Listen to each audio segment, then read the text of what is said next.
Hey guys, so the new format is upon us with the new ban list in effect. So as usual, I thought I'd do a meta tier list by the data for this month. Now usually I have some YCS top cut data that I can use as part of the score calculation, but unfortunately so far we have not had any YCS or regional level events of course with this new ban list. And so I'm just going to rely purely on Dueling Book data for this month, which means the score is going to be a bit more volatile than usual. But anyways, definitely make sure to check out my older videos in terms of learning how the score is actually calculated. And before we continue, a big thanks to my sponsors as usual, links and discount codes in the description below for Yu-Gi-Oh supplies. So in terms of YGO scope data limitations, so this of course is a site that I use to obtain Dueling Book data, and there are certain decks that the site cannot identify, but I realized now is that I can actually look at specific cards within a deck that's being played, and it actually ends up being served as a good proxy measure to understand how often that deck is played as well as their win percentages. So starting forward, I'm going to be able to use proxy measures for some of the decks that are missing, such as Super Heavy Samurai, Pearly, etc. And so starting the tier list for this month, we have Kashtira of course at number 1. It's the most played deck online and it also has a really high win percentage at 62%. You're going to notice that this tier score is a lot lower than my usual months, and that's again because I don't have any YCS topping data to go with as part of the score calculation, which actually boosts the score a lot. But anyways, you know what, with that ban list, Kashtira still came out pretty strong, right? They only really lost the Mina Hacker, yes, Unicorn's a 2 now, but still in terms of what they can really do in terms of their core aspects, like it's still really strong and is definitely the deck to beat in this current format. And Shifter can also be really strong still against a lot of different strategies, and this basically is a walking Shifter in every turn. So next we have Branded, which honestly kind of makes sense. You know, even before this ban list came into effect just in the past month, it was actually getting a lot of regional tops. And even now with that ban list, you know, yes, Brand Expulsion is banned, which really does suck because it was very easy to not only gimmick Puppet Lock, but also a very easy way to prevent you from getting evenly matched if you are playing Branded, which is a card that traditionally it kind of lost to. But anyways, with the cards from Cyberstorm Access, the Quem, the Lulu, as well as Sanctified Dragon, it's really strong still. It can still gimmick Puppet Lock, and also it has a very strong grind game of course, and even if it gets ashed, a lot of times it's able to play on your opponent's turn like a lot better now with those new cards from Cyberstorm Access, and it's done a lot. It's performed really well so far. Obviously it's yet to be seen in this new post-ban list era with the regionals, but I'm very confident it's going to get a lot of tops as well. So next we have Labrynth, which, you know, from a balance perspective came out pretty strong, right? I mean, for example, the only real indirect hit they got was the Gamma, because a lot of the Labrynth lists were playing Gamma because they were getting ashed on Labrynth, so it was a way to stop that. Now they don't have that, but at the same time, you know, Eradicator is still legal, D-Barrier is still legal, as well as Skill Drain at 3. So it's a really strong trap deck. It was doing well regional success-wise the past month post Cyberstorm Access, but before the ban list, and I'm sure it will still continue to do well post this new list, because really it didn't get hit too much, and it can play around a lot of things right now.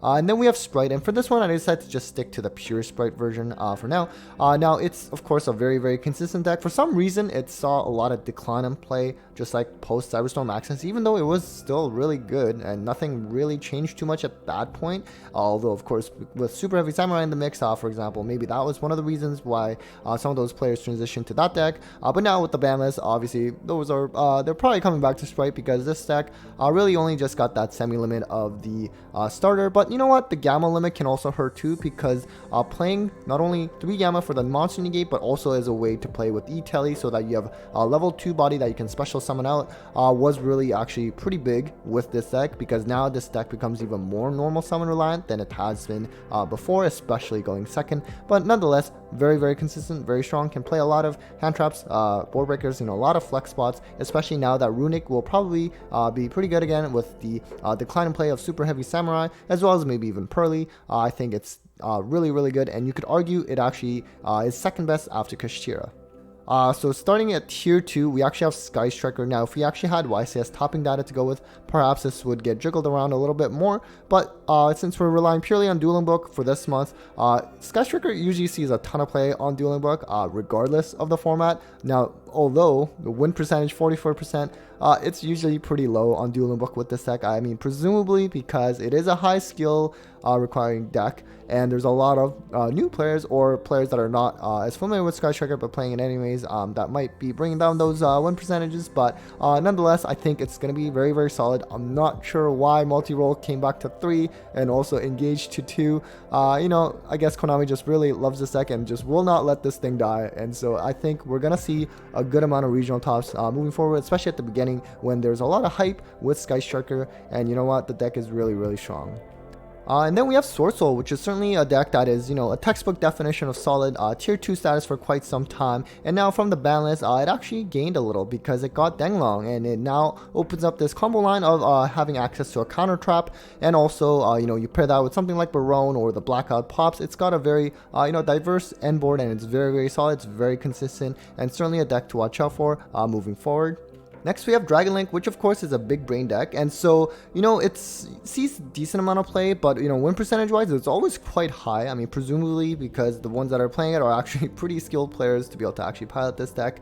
And so, you know what, the Bestials themselves are actually pretty applicable right now in this new format. If we do see a lot of play of branded, Bestials can be very detrimental against that strategy, which is a bit ironic, I guess, because that deck also plays a little bit of Bestials and also Sky Striker. If there's a lot of play in Sky Striker, then you know what, Bestial the Ray, and it's kind of a key. So really, really solid, and certainly a deck that will be consistent for quite some time. And then we have Mathmech, which of course from the ban list did lose some circulars, which is very, very key. But you know, it's a deck that can play a lot of flex spots. Small world can get you to pretty much access anything, and maybe at least at the beginning of this format there's still a lot of Mathmech being played. But I am definitely curious as we move forward with this new ban list and new format whether Mathmech will still continue to see a lot of play. It's obviously fallen down a lot already because you know, last month it was already in like that tier 1 conversation. So certainly really interesting to see how this deck will fare post regionals and YCS events with this new ban list. And then we have Pearly, and so for those of you that skipped the beginning part of the video, basically I was saying that I'm basically using some proxy measures for certain decks like Pearly, where it doesn't actually have the deck data available, but I'm basically relying on specific cards within this deck. So roughly, win percentage wise, it was still a little over 50%. Not amazing, honestly, especially for a deck just before this ban list was a tier 1 deck for sure. So who knows, I think it might potentially be categorized higher if we actually had the true data available as well as topping information. And so I'm kind of curious to see how this will fare too. It did lose a couple delicious memories, and that certainly gives like the stat boost, but also an easier access to Noir, I believe. And so so far post ban list, only Pearly I've faced was like some going second build. So I'm really excited to see how this deck is going to do post ban list. Tier limits. Honestly, I really think this is a good deck. Anytime I face against this deck, I find it's a very big challenge, especially when they're actually skilled players, because this deck is another one that requires a high skill level to be able to pilot it really well. And so against branded, I also find this deck actually has a pretty good matchup too. And just in terms of the fusions, this deck can really outgrind like the best decks out there. And so, you know what? It's not seeing nearly as much play as it was in tier 0 format, but still really solid. Although again, if the rise of play in Bestials, you know, that will definitely make it hard for tier limits, just like it was in tier 0 format when everyone was playing Bestials. Moving on to Rogue, again, this is another deck that I had to use some proxy measures for, and that is Super Heavy Samurai, which I'm guessing post balance, it's actually more of an engine than kind of like a pure true deck that we saw just for like 3 weeks essentially post Cyrus Storm Axis before this ban list came into effect. I saw some pretty cool builds, like something like Super Heavy Samurai Spiral, which Spiral also got some, you know, quick fixes back from the ban list. And so I'm guessing this sort of represents all the different Super Heavy Samurai builds. I'm not quite sure how it's actually going to do with this new ban list. Maybe it's still going to be solid and get some regional tops. Really interested to see that, and curious to hear your thoughts on how this deck actually functions with that Scarecrow ban. Next, we have Flunder, which I think a lot of people actually have pretty high hopes for with this new ban list. I mean, it's another deck that can play Shifter, and it's a pretty strong hand trap, and Shifter was not hit for some reason. And this deck always has a really high win percentage, 60%, even now, even though it's not considered a tier 1 deck anymore, as it had been when Barrier Statue was legal. So certainly interesting to see how this deck will actually play out. Maybe it'll flop, I'm not too sure. I'm not a big fan of this deck, but you know what? It's at least a pretty decent rogue option to play if you're interested in that strategy. And then we have Traptrix, which is another very popular rogue strategy. On Dueling Book, it used to be actually at one point like the second most played deck on online post structure deck release, because there was a lot of hype around that as well. And you know what, it's still pretty solid. 47 win percentage though, it's pretty low. I mean, presumably there's probably a lot of new players starting with this deck though, because it's sort of a easy-ish deck to play, but also very budget. So you know, definitely attracts a lot of new players, which is very, very good. And so Traptrix going second can kind of struggle though. That's always been its issue, and Shifter is probably not the best matchup for this. And so you know what, it's up to you, but definitely a worthwhile deck to start out with. And then we have Punk, which I think has been kind of falling lately, but you know, Gold Pride Punk is kind of like a thing. It had at least one regional top last format. Not sure if that will continue in terms of success moving into this new format, but you know what, you did gain 5 extra minutes in every round now with the new time rule. So Punk, a deck that burns itself a lot, that can only be good at least. And then we have Dinos. So this is getting a lot of hype too because of Wild Survivors, which I guess is kind of legal as of this week. And so from what I heard though, the new cards don't actually help too much, at least in terms of the optimal way to play Dinos. Certainly correct me if I'm wrong, I don't know too much about the deck. I'm really interested to see some Dino profiles and also see some Dino tops, honestly, because this deck has fallen off a lot since its tier 1 days. I definitely do not miss Misk at 3. I don't think it should come back to 3, but I do like to see rogue decks doing well every now and then, and Dinos at least has been one of the most consistently reliable rogue strategies out there since the time that I've been doing these tier lists.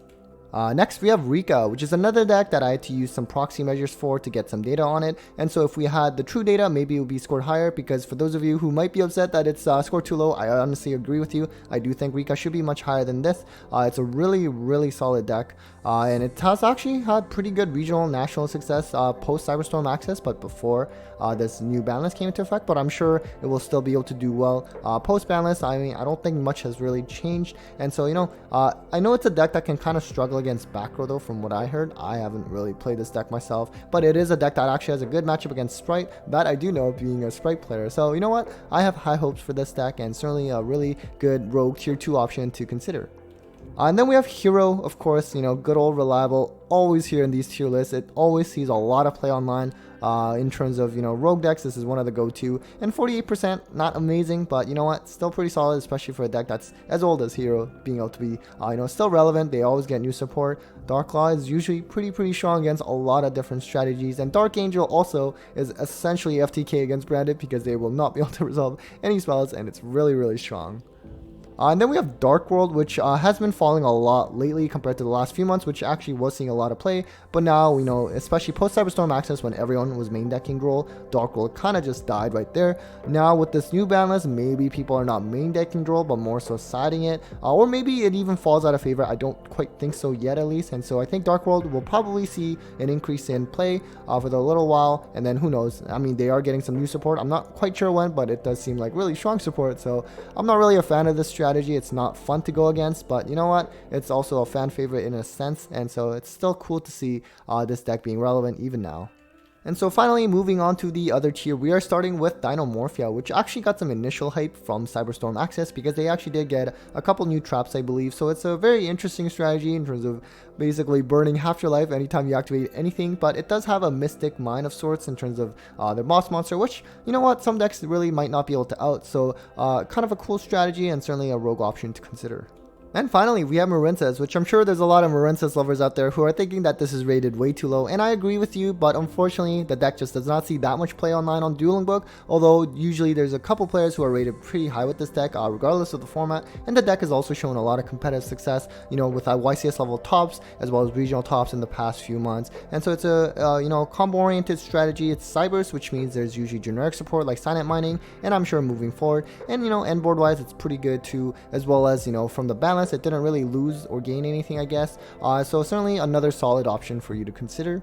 And so that was it for the tier list for this month. So hopefully you found that interesting. I'm really excited for the next few weekends with regionals and YCS events happening, and getting a sense of what the meta is going to look like post ban list. So big thanks to all of you for watching. A big thanks to my Patreons as usual for supporting the channel, and well, take care guys.